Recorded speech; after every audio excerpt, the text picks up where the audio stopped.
Hi, I'm Lanny, and this is Preserving Today. All right, today I'm going to show you this new recipe that I made up. I'm calling it fermented carrot cake, or am I calling it carrot cake kraut? That might sound better. I wanted the flavor of fall and a sweet ferment. I wanted to find a way to use my extra apples and carrots, and I came up with this idea. I want to make a ferment that has all the flavor of carrot cake. It's basically your warm, cozy fall spices in a jar. So here's what I did. I started out by peeling an apple, and this was a Honeycrisp because that's the tree we have, and then shredding that. And I just used my box grater to shred that. And I went for 2 cups. So I just filled a pint jar up because that's what I use for my measuring cups.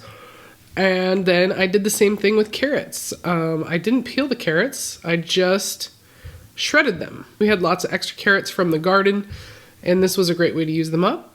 Shredded carrots, also 2 cups. And I set those aside, and then I measured out some almonds. And then I have about 1/4 cup of raisins, and these are organic, unsulfured raisins, so they shouldn't affect the fermentation process at all. And I took the shredded carrot and dumped it into this bowl with the shredded apple. And then I'm going to add some spices. I have a big teaspoon of cinnamon, 1/4 teaspoon of nutmeg, 1/8 teaspoon of cloves, 1/8 teaspoon of ground ginger, and about 1/2 teaspoon of vanilla powder. I put that right in with the shredded carrots and apple, and I'm just starting to mix that up. Then I added the nuts and the raisins, with a little help from my 3-year-old.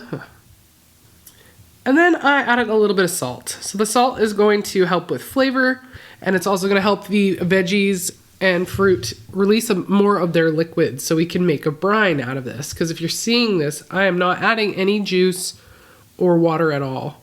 What I'm doing is mixing the shredded carrot and apple, and that's breaking that cell structure and allowing it to release its own juices, and that's going to be the brine that we submerge this under to ferment it.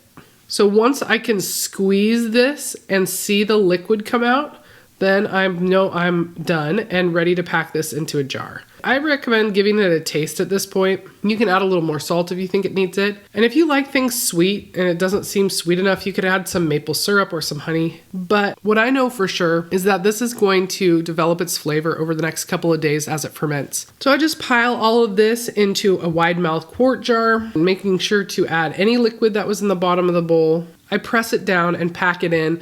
I want to pack it in as well as possible with the goal of having that juice come up above the shredded carrot and apple. So after I achieve that, I make sure the sides of the jar are also clean, and then I have this glass weight, and I'm going to place that in here to help hold everything underneath the liquid.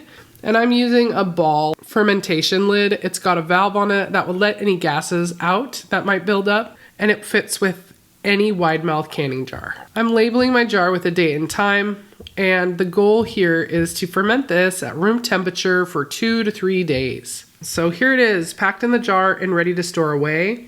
I like to put mine in the darker corner of a shelf in the kitchen, but where I could still see it so I don't forget to check on it. Here we are after 24 hours, and the first thing I notice is the smell. Oh my gosh. I can also see there's some bubbles in between the shredded veggies that I can see through the side of the jar. And if I push down on the weight, you can see those bubbles going to the surface. And as I'm checking it, it is a good idea to push down that weight and remove those air bubbles. Then I can replace the lid and move that back to that same dark shelf and leave it again for another 1 or 2 days.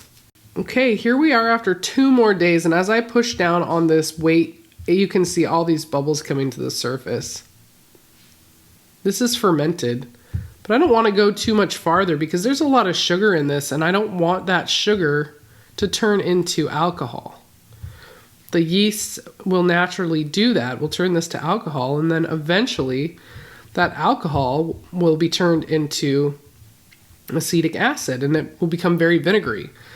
To avoid a vinegar and avoid an alcohol, we just need to stop fermentation. And to do that, we're going to remove the weight, put a new lid on it, and move it to the refrigerator. Before doing that, to be sure it's fermented to our liking, more than just smelling and looking, let's give it a taste. And this texture is great. It's softened up quite a bit, but it's not squishy. It looks really cool. My 3.5-year-old is extremely excited to try this. Of course, because there were raisins in it. And let's see what he thinks.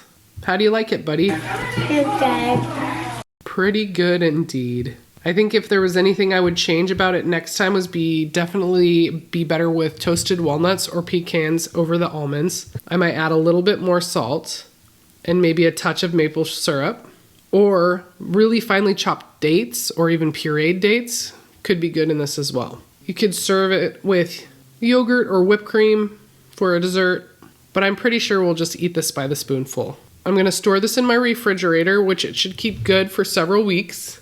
But because of the sugar in this ferment, I won't let it go for much longer. This one's not going to be a long-term preserve that I keep in my refrigerator for a year or more like I do with my fermented vegetables.